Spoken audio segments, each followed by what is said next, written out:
Hello guys, in this quick video I'm going to show you how to enable HD camera mode on Snapchat.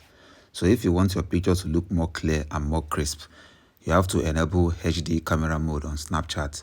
To do that, open your Snapchat.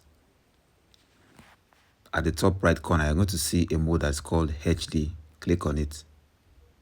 Your camera will blink a little bit and switch to HD. This is useful for people that have a high megapixel camera phone, like 48 megapixel, 64 megapixel, those kind of stuff. So when you toggle this camera, it will switch to the high resolution mode. So when you take a picture, the picture will be very clean and crisp. So that's how you turn on HD camera mode on Snapchat. That's all for this video. See you guys in the next one.